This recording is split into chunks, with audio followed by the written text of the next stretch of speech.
Students, welcome to TR maths point. आज हम NCERT class 12th के चैप्टर नंबर 3 ऑब्व्यू, जिसे इंग्लिश में मैट्रिक्स कहते हैं, कि एक्सरसाइज 3.2 के फॉर्मूला और एग्जाम्पल 6 से लेके 10 तक सॉल्व करेंगे।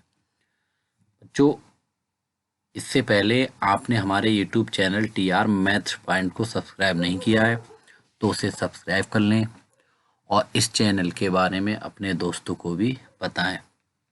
आइए शुरू करते हैं। बच्चों, इसमें सबसे पहले हमें देखना है फार्मूले एक्सरसाइज 3.2 के। तो फार्मूले में सबसे पहला फार्मूला इस एक्सरसाइज का होगा बच्चों, ऑब्व्यू का योग। ऑब्व्यू का योग कैसे होता है? एडिशन ऑफ मैट्रिक्स, दो या दो से अधिक ऑब्व्यू का योग, जोड़ कैसे करते हैं। बच्चों, मैं अपनी तरफ से मान ले रहा हूं, मेरे पास एक यहाँ पर मैट्रिक्स है ए बराबर एक मैट्रिक्स मेरे पास दे दिए बच्चों, A11, A12, A13, A21, A22, A23, A31, A32, A33। ये एक मैट्रिक्स मैंने मान ली, एक ऑब्व्यू मान लिया। और दूसरी एक मैट्रिक्स, दूसरा ऑब्व्यू मान लिया B बराबर B11, B12, B13, B21, B22, B23, B31, B32, B33। जो भी A11, 12 का मतलब जानते हो, ये first row first column, second row second column, मतलब first row second column, first row third column में इस तरीके से होते हैं। ये पहले लेक्चर में अच्छे से इसे समझा चुके हैं। अब हम इन दोनों को प्लस करेंगे बच्चों, A प्लस B। तो हमने क्या किया, इस A की जगह पर A की वैल्यू रख दी, ये वाली उठा के, और इस प्लस की जगह प्लस आ गया, और इस B की जगह ये B की वैल्यू रख दी, ये वाली उठा के। ठीक है बच्चों, दो ऑब्व्यू को जोड़ा कैसे जाता है, उन्हें ऐड कैसे करके किया जाता है। पहली बात, इसमें दो ऑब्व्यू को जोड़ते वक्त हमें ध्यान देना चाहिए कि वो दोनों ही ऑब्व्यू एक ही ऑर्डर के होना चाहिए, एक ही क्रम के होना चाहिए, एक ही कोटि के होना चाहिए। तो मैंने देखा यहाँ पर बच्चों, ऑब्व्यू मेरा जो ए है उसमें हमारे पास ये ऑब्व्यू 3 इसमें रो है और 3 ही इसमें कॉलम है, तो ये 3/3 का ऑब्व्यू है। और बच्चों, इसमें मैं देखूं 3 इसमें रो है और 3 ही कॉलम है, मतलब ये 3/3 की मैट्रिक्स है या ऑब्व्यू है। तो ऑर्डर इनका सेम है, इसका मतलब ये जुड़ जाएंगे। अब जुड़ते किस तरीके से हैं बच्चों, ये इसमें याद रखना चाहिए हमें, संगत अवयव जोड़े जाते हैं, करस्पॉन्डिंग एलिमेंट जोड़े जाते हैं। कैसे करके हम क्या करेंगे, इस A11 में, क्योंकि ये फर्स्ट रो में है और फर्स्ट कॉलम में है, B11 को जोड़ देंगे तो ये हमारे पास आ जाएगा A11 प्लस B11। और इसी तरीके से A12 में B12 जोड़ देंगे तो आ जाएगा हमारे पास A12 प्लस B12। फिर क्या करेंगे, A13 में B13 जोड़ देंगे तो हमारे पास आ जाएगा A13 प्लस B13। मतलब करस्पॉन्डिंग एलिमेंट जोड़ना है, संगत अवयव जोड़ना है। जैसे ये वाला अवयव दूसरी पंक्ति में है और पहले कॉलम में, तो ये जुड़ेगा किससे, दूसरी पंक्ति वाले और पहले कॉलम वाले अवयव में। तो ये हो जाएगा A21 B प्लस B21। इसी तरीके से A22 को B22 में जोड़ोगे तो ये हो जाएगा A22 प्लस B22। इसी तरीके से A23 को किस में जोड़ोगे, B23 में, तो ये हो जाएगा A23 प्लस B23।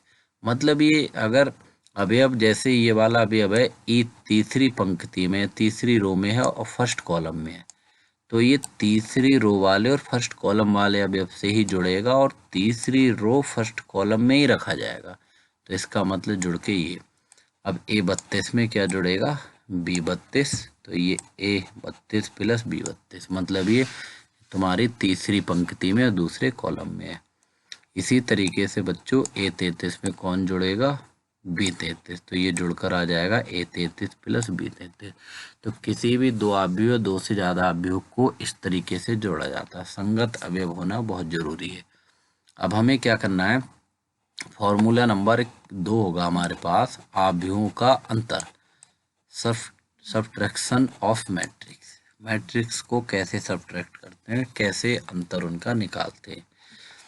बच्चों हमने दो अवयव लेट कर लिए, मान लिए A11 B12, इसी तरीके से हमने फार्मूला नंबर बनवा ली, दो मैट्रिक्स हमने मान ली है, ठीक है।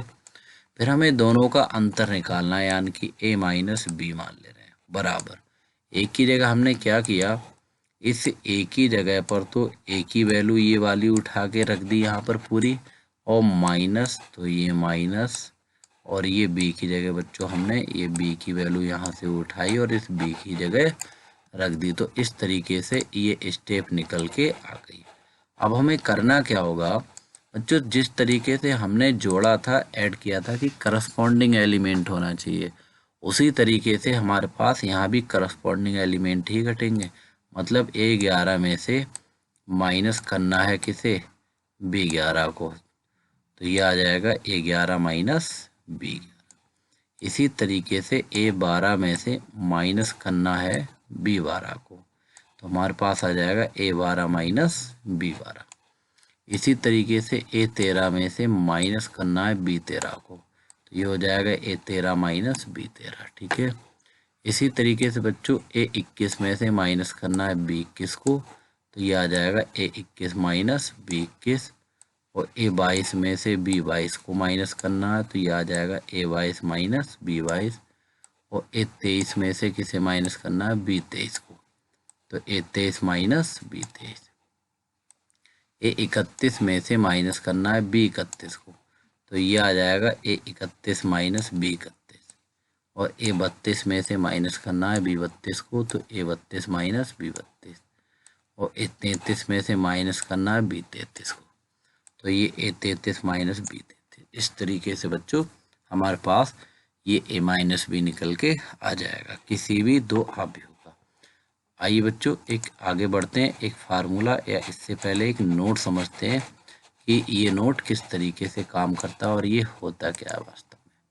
बच्चों एक नोट ये है कि एक ही क्रम, जिसे हम कोटि भी बोलते हैं क्रम को, के अवयवों का योग या अंतर संभव है। मैंने अभी बताया बच्चों, कोई भी अवयव तभी जुड़ सकते हैं, तभी घट सकते हैं जब उनके क्रम यानी कि कोटि एक हो, मतलब सेम होनी चाहिए। मतलब क्या हुआ, इंग्लिश में से ऐसे करके बोलेंगे, द सम और subtraction of matrix is defined only when they are of same order. वो सेम ऑर्डर के होना चाहिए, तभी प्लस माइनस हो सकते हैं। बच्चों इंग्लिश वाले बच्चे इंग्लिश पे फोकस करें और हिंदी वाले बच्चे हिंदी पर फोकस करें, दोनों लैंग्वेजों में सॉल्यूशन होगा, ठीक है। आइए बच्चों एक फार्मूला और समझते हैं, अवयवों का गुणनफल, मल्टीप्लिकेशन ऑफ मैट्रिक्स। मैट्रिक्स की मल्टीप्लिकेशन बच्चों, ये हमारा ये टॉपिक, ये फार्मूला हमारे लिए बहुत ही ज़्यादा यूजफुल होगा। इसके बिना लॉन्ग क्वेश्चन को सॉल्व नहीं कर सकते, इसे बहुत अच्छे से समझना है। सबसे पहले हम इसमें क्या करेंगे, हमने दो मैट्रिक्स लेट कर ली बच्चों, ऊपर वाली दो मैट्रिक्स ले ली। मैं 3x3 की इसलिए ले रहा हूँ जिससे कि ज़्यादातर 3x3 की ही यूज होती है। तो ये मैंने A इक्वल टू मान लिया और ये मैट्रिक्स ले ली B इक्वल टू, ऊपर वाली ही मैट्रिक्स ले ली। अब मुझे बच्चों यहाँ से करना क्या होगा, दोनों की मैं गुणा यानी कि मल्टीप्लाई कैसे होगी। मैं गुणा करने से बच्चों आपको एक बात बताना चाहूँगा, ये मैं अगर यहाँ पर एक मैट्रिक्स मेरे पास A है, ठीक है, और एक मैट्रिक्स मेरे पास बच्चों कितनी है, B है, ये दो मैट्रिक्स हैं बच्चों। मेरे पास A मैट्रिक्स जो है वो किस ऑर्डर की है, 3x3 ऑर्डर की है, और एक मैट्रिक्स मेरे पास B है वो किस ऑर्डर की है, वो भी 3x3 ऑर्डर की है। तो इन दोनों A और B, अगर मैं इसकी बात करूं, अगर मैं यहाँ से AB निकालूंगा तो पहले मैं A को पहले रखूंगा और B को बाद में। तो बच्चों ये AB की गुणा यानी कि मल्टीप्लाई कब पॉसिबल होगी, ये तभी बच्चों पॉसिबल होगी जब हमारे पास ये अंदर वाले दोनों अवयव सेम होना चाहिए। ये दोनों अवयव क्या होना चाहिए, सेम। मतलब क्या हुआ, इस ए का कॉलम स्तंभ इस बी की रो यानी कि पंक्ति के बराबर होनी चाहिए, तभी हम ए बी निकाल सकते हैं, वरना ए बी निकाल नहीं सकते। बच्चों यहाँ पर मैंने देखा इसका कॉलम यानी कि और इसकी रो दोनों हमारे पास बराबर है, तो ए बी की गुणा हो सकती है, ये भी पॉसिबल है। मतलब क्या हुआ, इंटरनल मेंबर सेम होना चाहिए, प्री मल्टीप्लेयर इक्वल होना चाहिए पोस्ट मल्टीप्लेयर के। ठीक है, ये हम कह सकते हैं। इसमें ए का कॉलम बी की रो के इक्वल होना चाहिए, तभी हम दो अवयव की गुणा कर सकते हैं, मल्टीप्लाई कर सकते हैं। तो यहाँ तो ऐसा है, तो यहाँ मल्टीप्लाई कर देंगे। हम क्या करेंगे बच्चों, ए बी निकालेंगे। इक्वल टू ए की जगह ए की वैल्यू लगा दी, ये वाली उठा के, और बी की जगह ये वाली वैल्यू उठा के बी की जगह लगा दी।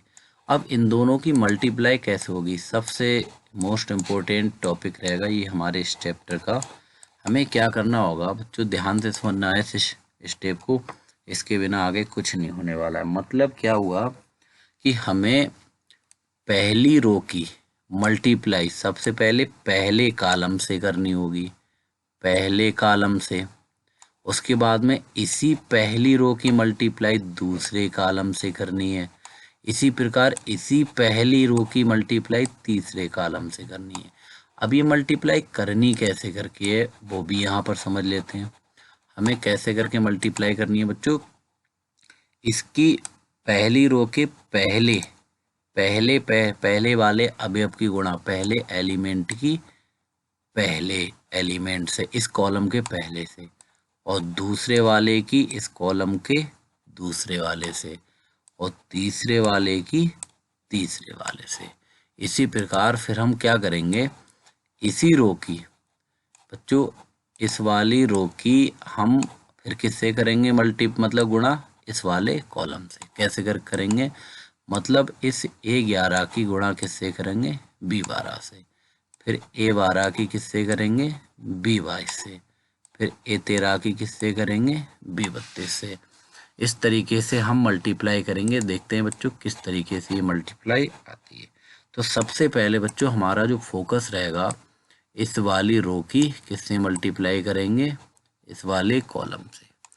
और जब हम पहली रो की मल्टीप्लाई जब हम पहले कॉलम से करते हैं तो वैल्यू भी पहले कॉलम में ही रखते हैं। देखो जैसे हमने इस A11 की मल्टीप्लाई किससे की, B11 से, तो ये आ गया हमारे पास कितना, A11 इंटू B11।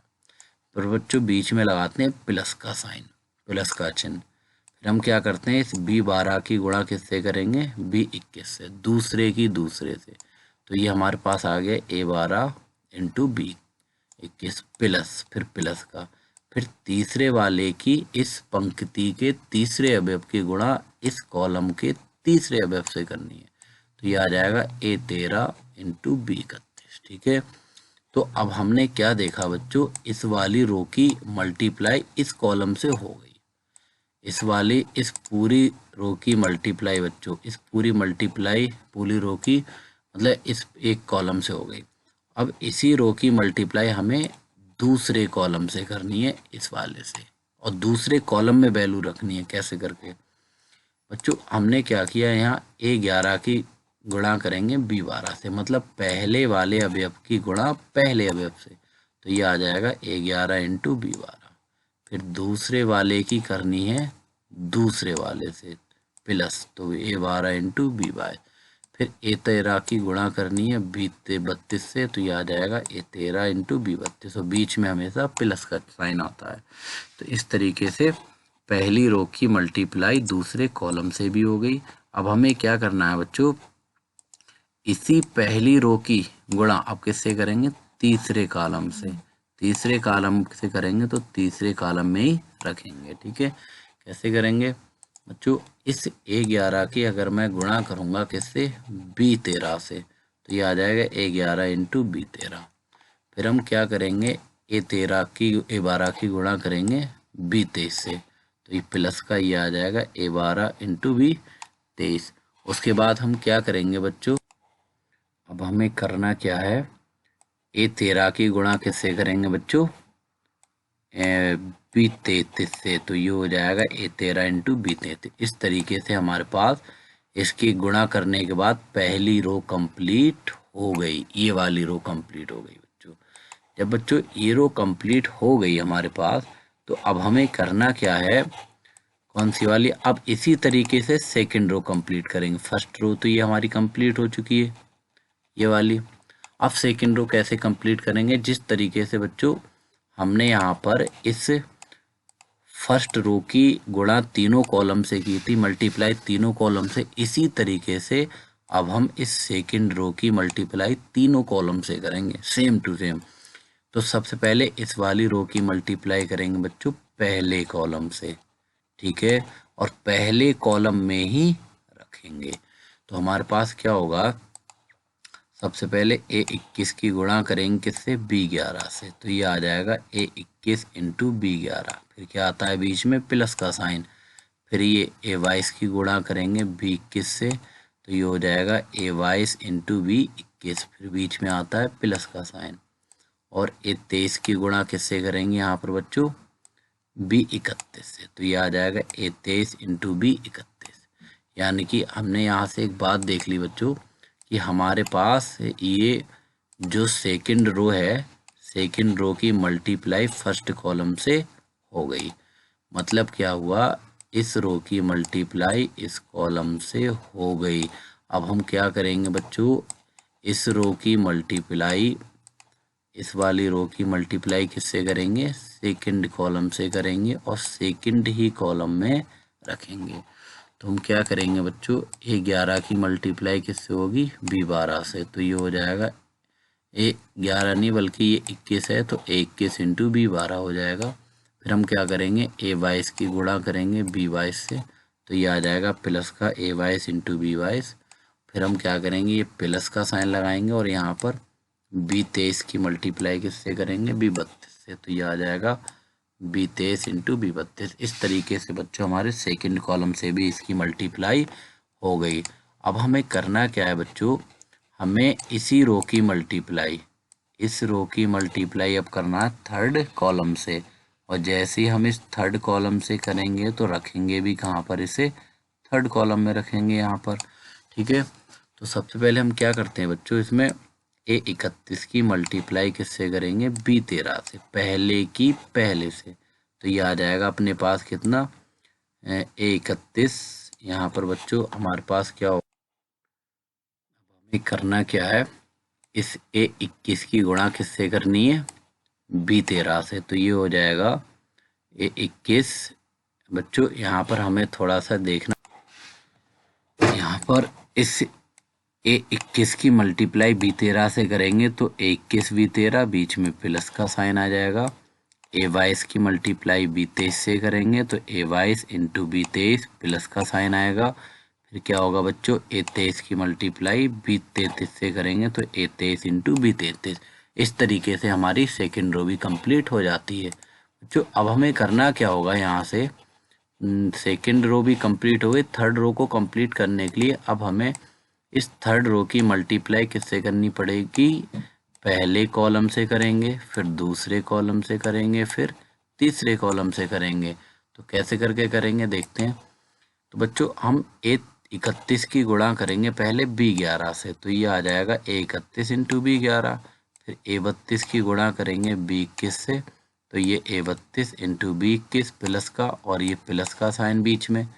फिर A33 की करेंगे बच्चों किससे, B31 से, तो ये हो जाएगा A33 इंटू B31।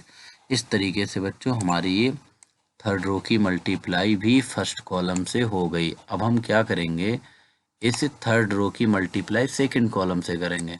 तो ये A31 की मल्टीप्लाई B12 से, तो A31 इंटू B12 फिर प्लस, और फिर क्या होगा A32 की मल्टीप्लाई B22 से, तो A32 इंटू B22 फिर बीच में क्या आता है बच्चों, प्लस।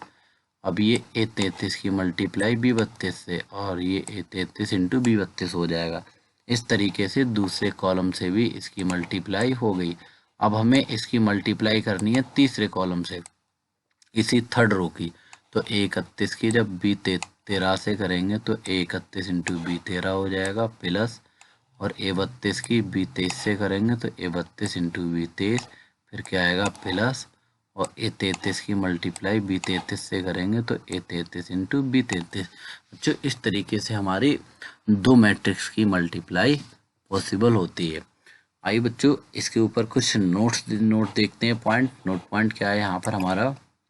बच्चों ए तथा बी दो आव्यूह का गुणनफल AB तभी संभव है जब ए में स्तंभों की संख्या बी में पंक्तियों की संख्या के बराबर हो। मैंने अभी ऊपर बताया था आपको बच्चों कि हमारे पास क्या होना चाहिए, जैसे यहाँ पर एक मैट्रिक्स यहाँ पर ए थी और दूसरी मैट्रिक्स यहाँ पर बी थी, ठीक है।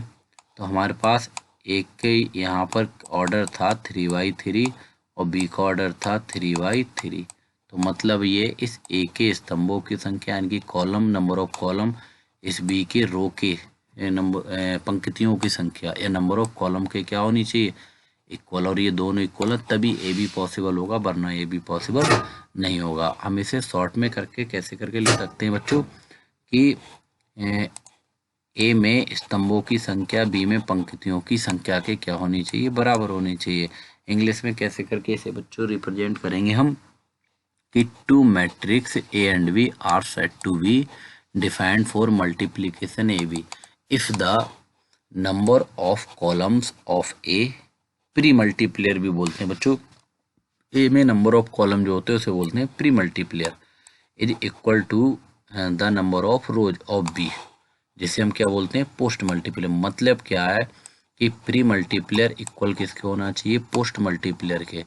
जो या हम इसे ऐसे बोल सकते हैं number of columns in A equal to number of columns in, मतलब number of rows in B, मतलब ए में कॉलम और बी में रो दोनों इक्वल होनी चाहिए तभी ये पॉसिबल होगी। आइए बच्चों क्वेश्चन नंबर एग्जाम्पल नंबर 6 की ओर चलते हैं। एग्जाम्पल नंबर 6 इस तरीके से हमारे पास कि यदि ए इक्वल टू इतना है बी इक्वल टू इतना है तो ए प्लस बी हमें क्या करना है, ज्ञात करना है। इंग्लिश में गिवन ए इक्वल टू इतना एंड बी इक्वल टू इतना, फाइंड ए प्लस बी। इसमें सबसे पहले सॉल्यूशन में हमने बच्चों यहाँ पर ये मैट्रिक्स ए पूरी नोट कर ली, मैट्रिक्स बी पूरी नोट कर ली। अब हमें निकालना है ए प्लस बी। तो हमने क्या किया, इस ए की जगह यहाँ से ये वैल्यू उठाई ए की और ए की जगह पुट कर दी, बीच में प्लस का साइन है, और इस बी की जगह ये बी की वैल्यू उठाई ये वाली और यहाँ बी की जगह पुट कर दी। बच्चों मैंने अभी बताया दो मैट्रिक्स को हम किस तरीके से ऐड करते हैं, जब उनके करस्पॉन्डिंग एलिमेंट मतलब ऑर्डर सेम होना चाहिए। इनका ऑर्डर तो सेम है, पहली मैट्रिक्स हमारी क्या है 2×3 की और दूसरी भी 2×3 की है, ऑर्डर सेम है। तो इनके करस्पॉन्डिंग एलिमेंट ऐड होते हैं। करस्पॉन्डिंग एलिमेंट यहाँ पर कौन से हैं यहाँ देखते हैं। तो बच्चों हम क्या करेंगे, इसका 3 किससे ऐड होगा, इसके 2 से, तो ये 3√3 + 2 आ जाएगा। ये 1 ऐड होगा इस √5 से, तो ये आ जाएगा 1 + √5। ये माइनस का 1 ऐड होगा प्लस के 1 से, तो माइनस का 1 से प्लस का 1 गया तो ये प्लस केवल 0 बचेगा। 0 ना तो पॉजिटिव होता है ना ही नेगेटिव होता है। तो ये +2 और -2 जब ऐड होंगे तो ये कितने हो जाएंगे 0। जब 3 में 3 को जोड़ोगे तो ये 6 और 0 में 1/2 को ऐड करोगे तो 1/2। इस तरीके से बच्चों ये हमारा ए प्लस बी निकल के आ जाता है। इस एग्जाम्पल नंबर 6 का आंसर है। आइए बच्चों एक एग्जाम्पल नंबर 7 की ओर चलते हैं। 7 हमारे पास इस तरीके से है, उदाहरण 7 यदि ए बराबर इतना तथा बी बराबर इतना है तो 2a - b ज्ञात कीजिए। मतलब example 7 if A equal to इतना एंड बी इक्वल टू इतना then find 2a - b। Solution में सबसे पहले मैट्रिक्स ए उतारेंगे, फिर मैट्रिक्स बी उतारेंगे। अब हमें निकालना है 2a - b। तो हमने क्या किया, ये 2 तो हमारे पास ऐसे ही सेम आ गया और हमने क्या किया बच्चों, इस ए की जगह पर हमने ये वाली ए की वैल्यू लगा दी और -b की जगह b की वैल्यू लगा दी। तो हमें सबसे पहले क्या करना होता है, अगर मैट्रिक्स के बाहर आव्यूह के बाहर कोई नंबर होता है, कोई संख्या होती है, तो उस संख्या को पहले हटाते हैं। संख्या कैसे हटेगी, उस संख्या की सबसे पहले मैट्रिक्स के अंदर मल्टीप्लाई करते हैं। तो हम क्या करेंगे, इस 2 की सबसे पहले, जब तक ये हमारे पास नंबर बाहर रहेगा तब तक हम कोई काम नहीं कर सकते। तो सबसे पहले इस 2 के अंदर मैट्रिक्स के मल्टीप्लाई। जो एक बात हमेशा याद रखना कि मैट्रिक्स आव्यूह के बाहर कोई संख्या है या नंबर है तो उसके अंदर जो जितने एलिमेंट होते हैं, जितने अवयव होते हैं, सबसे गुणा होती है, सबसे मल्टीप्लाई होती है। तो इस 2 की अगर मैं इस 1 से करूँगा तो 2 एकम 2, और इस 2 की अगर मैं इस 2 से करूँगा तो 2 दूनी 4, इस 2 की अगर मैं इस 3 से करूँगा तो 2 3 6 आ जाएगा। फिर इस बाहर वाले 2 की अंदर इस 2 से करूँगा तो 4 आ जाएगा, और 2 की 3 से 6 आ जाएगा, और 2 की 1 से कितनी आ जाएगी, 2 1 जा 2। बीच में मैं क्या करता हूँ बच्चों, ये मेरे पास माइनस है, माइनस को कभी नहीं रखते, रखेंगे तब भी आंसर आएगा, लेकिन माइनस की जगह प्लस का बना लेते हैं। और बच्चों ये प्लस का बनेगा कैसे, जो माइनस का साइन है बीच में, मैं क्या करूँगा, इसकी अंदर मैट्रिक्स में मल्टीप्लाई कर दूंगा, गुणा कर दूंगा। तो मेरे पास जैसे ही इस माइनस साइन के अंदर मल्टीप्लाई करूंगा तैसे ही यहाँ पर क्या आ जाएगा, प्लस, क्योंकि माइनस जब चला गया तो कौन बचेगा, प्लस। जब भी माइनस के अंदर मल्टीप्लाई करो या कॉमन लो तो बाहर का साइन चेंज हो जाता है और अंदर के भी साइन चेंज हो जाते हैं। जब इस माइनस साइन की 3 से मल्टीप्लाई करूंगा तो -3 हो जाएगा, और इस -1 से करूंगा तो +1, और इस -1 से करूंगा तो +1, और 0 पर तो कोई असर ही नहीं पड़ेगा। और ये प्लस के 3 से करूंगा तो माइनस का 3, और प्लस के 2 से करूंगा तो माइनस का 2। इस तरीके से ये हमारे पास आ जाएगा। ठीक है, अब हम यहाँ पे करेंगे क्या बच्चों, ये तो हमारे पास पता चल गई कि अब बाहर कोई भी नंबर नहीं है, और कोई भी नंबर नहीं है और ये सेम ऑर्डर के भी हैं, तो हम इनके करस्पॉन्डिंग एलिमेंटों को ऐड कर देंगे या संगत अवयवों को जोड़ देंगे। इस 2 में जोड़ेंगे माइनस का 3, तो 2 में से जुड़ेगा नहीं बल्कि 2 में से घटेगा, क्योंकि माइनस की वजह से। तो 2 में से 3 जाएगा तो माइनस का 1 बचेगा, और 4 में जोड़ोगे 1 तो ये हो जाएगा 5, और 6 में जोड़ोगे -3 तो -3 जोड़ने का मतलब है माइनस का 3 घटेगा, उसमें से 6 में से 3 को घटाओगे तो 6 में से 3 जाएगा तो प्लस का 3 बचेगा। ये प्लस का 4 है, ये प्लस का 1 है तो प्लस के 5 हो जाएंगे, प्लस का 6 और 0 तो 6 ही रहने वाला है, प्लस का 2 और माइनस का 2 ये हो जाएंगे 0। तो इस तरीके से बच्चों हमारे पास ये क्या निकल के आ गया, 2a - b निकल के आ गया, और यही हमारा इस क्वेश्चन का क्या हो जाएगा, आंसर। आइए बच्चों एक एग्जाम्पल नंबर 8 की ओर बढ़ते हैं। एग्जाम्पल 8 कुछ इस तरीके से है बच्चों, कह रहा है यदि, उदाहरण हिंदी में ऐसे लिखा है, A = ये एक मैट्रिक्स दिए आव्यूह है, B = ये मैट्रिक्स आव्यूह, तथा कह रहा है 2a + 3x = 5 भी दिया हो तो आव्यूह x ज्ञात कीजिए। यहाँ पर हमारे पास जो ये x बीच में फंसा हुआ है इसे हमें निकालना है, ये वास्तव में है कितना। एग्जाम्पल 8, इफ A = इतना एंड B = इतना then find the matrix x such that इतने = इतना, ये हमें गिवन है।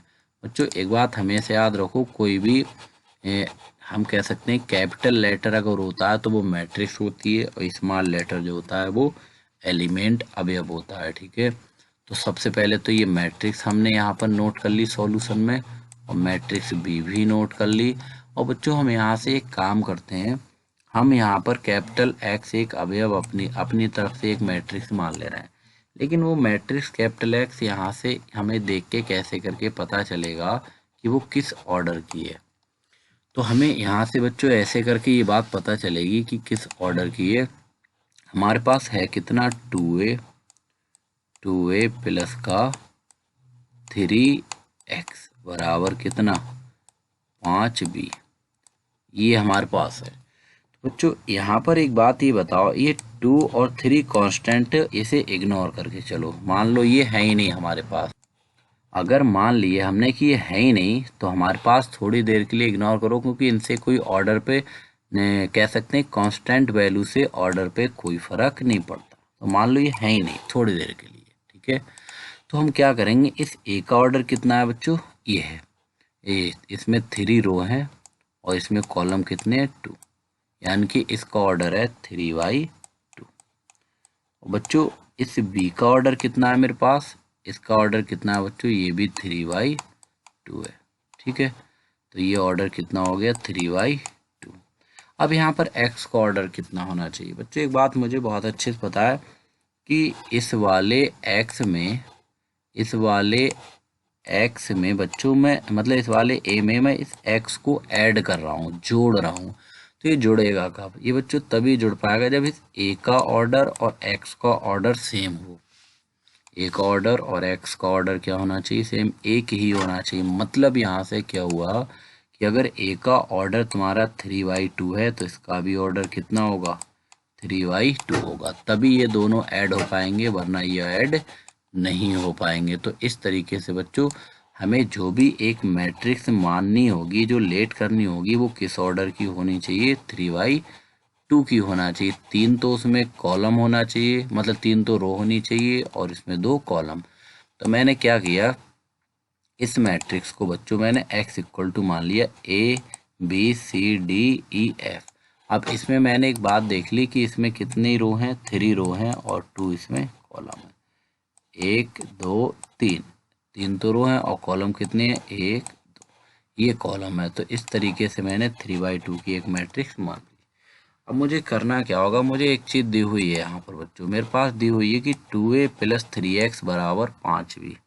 मैंने क्या किया, ये 2 ये वाला तो सेम आ गया, a की जगह a की वैल्यू रख दी, +3 और b की जगह x की जगह x की वैल्यू, और इक्वल में हमारे पास कितना है, 5b है। तो इस b की जगह मैंने b की वैल्यू लगा दी। ठीक है, करना क्या होगा बच्चों, इसे हम तब तक सॉल्व नहीं कर सकते हैं जब तक हम बाहर के नंबर को ना हटाएं। तो बाहर के नंबर को हमें यहाँ से हटाना पड़ेगा। बाहर का नंबर यहाँ पर हमारे पास बच्चों 2 है, यहाँ पर 3 है और यहाँ पर 5 है। तो पहले इनकी हमें अंदर मल्टीप्लाई करनी होगी। कैसे करेंगे मल्टीप्लाई बच्चों, जब हम इस 2 की इस 8 से, 4 से, 3 से, 0 से, -2 से, 6 से मल्टीप्लाई करेंगे, मैट्रिक्स में बाहर जो नंबर होता है मैट्रिक्स के अंदर सभी एलिमेंट से मल्टीप्लाई होती है। तो ये हो जाएगा 16 और 2 चौक 8, 2 तियाँ 6, 2 की 0 से करेंगे 0, 2 की -2 से करेंगे -4 और 2 छंग 12, बीच में प्लस का। ऐसे हम इस 3 की करेंगे a से तो 3a, और इस 3 की c से करेंगे तो 3c, और e से करेंगे तो 3, और b से करेंगे तो 3b, और d से करेंगे तो ये कितना हो जाएगा 3d, f से करेंगे तो बच्चों कितना हो जाएगा 3f। इसी तरीके से इस 5 की मैं 2 से करूँगा तो ये 10, और 4 से करूँगा तो 20, और 5 की -5 से करूँगा तो -25, -2 से करूँगा -10, और इस 2 से करूँगा तो 5 दूनी 10 और 5 एकम 5। इस तरीके से ये निकल के आ गई। अब हमें क्या करना होगा बच्चों, इन दोनों मैट्रिक्स के बीच में है प्लस का साइन, प्लस का चिन्ह, तो इन दोनों मैट्रिक्स को तो मैं क्या करूँगा, जोड़ दूंगा। और ये जुड़ेंगे किस तरीके से, बहुत अच्छे से जानते हैं, ऑर्डर तो इनका सेम है, क्रम तो यानी कि कोटि तो सेम है, तो इसके करस्पॉन्डिंग एलिमेंटों को जोड़ देंगे, यानी कि इस 16 में जोड़ देंगे 3a को तो 16 + 3a, 0 में जोड़ देंगे 3b को तो ये केवल 3b आएगा, और 8 में जोड़ेंगे 3c को तो ये आ जाएगा 8 + 3c, और -4 में जोड़ देंगे 3d को तो ये -4 + 3d, और 6 में जोड़ देंगे 3e को तो 6 + 3e, और 12 में जोड़ेंगे 3f को तो ये कितना हो जाएगा 12 + 3f, और इधर तो ये वाली मैट्रिक्स सेम चल रही है। बच्चों ये दोनों मैट्रिक्स इक्वल हैं। दो मैट्रिक्स इक्वल कब होती हैं, जब वो सेम ऑर्डर की हो और उनके करस्पॉन्डिंग एलिमेंट भी इक्वल होना चाहिए, संगत अवयव बराबर होना चाहिए। तो हम यहाँ पर क्या करेंगे बच्चों, एक लाइन लिखेंगे, संगत अवयवों की तुलना करने पर comparing on corresponding elements. Hindi वाले बच्चे हिंदी पे फोकस करें, इंग्लिश वाले बच्चे इंग्लिश पर फोकस करें। तो ये 16 + 3 किसके बराबर होगा, 10 के बराबर होगा। तो हमारे पास ये क्या हुआ, 16 + 3 = 10 के आ गया, और ये हमारे पास जब हम 3a को इधर ही रखेंगे और इस 16 को उठाकर इधर लाएंगे तो 10 - 16, और 3a = 10 में से जब 16 जाएगा तो ये -6, और जब बच्चों हम क्या करेंगे, इस 3 से इस 6 को काटेंगे तो यहाँ कितना बचेगा 2। तो ये इस तरीके से हमारे पास यहाँ पर कितना निकल के आ जाएगा, ए की वैल्यू निकल के आ जाएगी ए बराबर -2। अब हम क्या करेंगे, यहाँ से इस 3b किसके इक्वल होगा, -10 के। तो यहाँ से 3b इक्वल हो जाएगा -10 के, और ये 3 गुणा वाले कहाँ चले जाएंगे, -10 के बटे में, और यहाँ पर होगा माइनस साइन। ठीक है, जो यहाँ पर हमारे पास ये आंसर कितना आ जाएगा, -10/3। ये तुम्हारा इस b का मान आ गया। अब क्या होगा, ये जो 8 + 3c होगा वो इस 20 के बराबर होगा। तो 8 + 3c बराबर 20 के आ जाएगा। और हम अगर देखेंगे बच्चों, तो ये 8 प्लस का इधर आके माइनस का, और ये 20 तो चल ही रहा है। तो यहाँ से 3c इक्वल टू कितना आ जाएगा, 20 में से जब 8 जाएगा तो 12। और जब हम इस 3 से 12 को काटेंगे तो 3 चौक 12, यानी कि c की वैल्यू कितनी आ जाएगी, यहाँ से 4 निकल के आ जाएगी। ठीक है, तो ये c की वैल्यू आ गई। अब हम क्या करेंगे बच्चों, इसी तरीके से हमारे पास ये -4 + 3d 10 के बराबर हो जाएगा। तो -4 + 3d बराबर 10 के हो गया। तो यहाँ से जब ये 3d निकालेंगे तो ये 3d हो जाएगा, ये -4 इधर आके +4, यानी कि 10 + 4। तो 3d इक्वल टू 10 × 4 = 14 हो जाएगा। जब d की वैल्यू निकालेंगे तो 3 इसके कहाँ चला जाएगा, 14 के अपॉन में चला जाएगा। तो इस तरीके से बच्चों हमारे पास क्या होगा, ये d की वैल्यू कितनी निकल के आ जाएगी, d की वैल्यू आ जाएगी बेटा 14/3। ठीक है, अब हमें क्या करना होगा, यहाँ से ये जो 6 + 3e जो है वो किसके बराबर हो जाएगा, -25 के। -25 के बराबर हो जाएगा। तो 6 + 3 बराबर -25, 3 इक्वल टू -25 तो है, और ये प्लस का 6 इधर आके माइनस का 6 हो जाएगा। तो 3 इक्वल टू -6 माइनस के 25 -31। यहाँ से ये 3 जो मल्टीप्लाई में वो चले जाएंगे डिवाइड में। तो ए की वैल्यू यहाँ से कितनी निकल के आ जाएगी, -31/3, यानी कि -31/3 का मतलब है -31/3। इसी तरीके से बच्चों अगर मैं इस एलिमेंट की बात करूं तो ये 12 + 3f किसके इक्वल हो जाएगा, 5 के। तो ये आ गया 12 + 3f = 5। और यहाँ से जब मैंने ये 3f की वैल्यू निकालूंगा तो ये प्लस का 12 इधर जाके 5 के कहाँ चला जाएगा, माइनस में। तो 3f = 12, 5 में से 12 जाएगा -7, और ये 3 आ जाएगा -7 के अपॉन में, यानी कि f बराबर कितना आ गया, -7/3 आ गया यहाँ से निकल के। तो इस तरीके से बच्चों मेरे पास a b c d e f की वैल्यू निकल के आ गई। अब मुझे क्या करना है, ये a b c d e f की वैल्यू उठाऊंगा और इसमें x की जगह, इसमें मैं a b c d की जगह पर रख दूंगा। ठीक है, इस पूरी मैट्रिक्स में रखूंगा a की जगह a की वैल्यू, b की जगह b की वैल्यू। तो ये मेरे पास मैट्रिक्स निकल के आ जाएगी, और ये हमारे x की वैल्यू है। बच्चों इस क्वेश्चन को एक तरीके से और कर सकते हैं। वो तरीका हमारे पास कौन सा होगा, हम यहाँ से करेंगे क्या, अगर हम यहाँ से ऐसे भी कर सकते हैं कि ये जो हमारे पास वैल्यू है 3a, थोड़ा सॉल्व करके मैं बता देता हूँ। ये हमारे पास है 2a + 3x बराबर में 5b, ये है हमारे पास। जब यहाँ से हमें x की वैल्यू पहले निकाल लो तो 3x = कितना हो जाएगा, 5b, और ये माइनस का कितना, 2a। ठीक है, तो बच्चों यहाँ से 3x बराबर हो जाएगा 5, और ये b की जगह हम b की वैल्यू रख देंगे। b की वैल्यू ये है कितनी, ये है अपने पास 2, 4 -5, और ये माइनस का 2, और ये प्लस का 2, 1।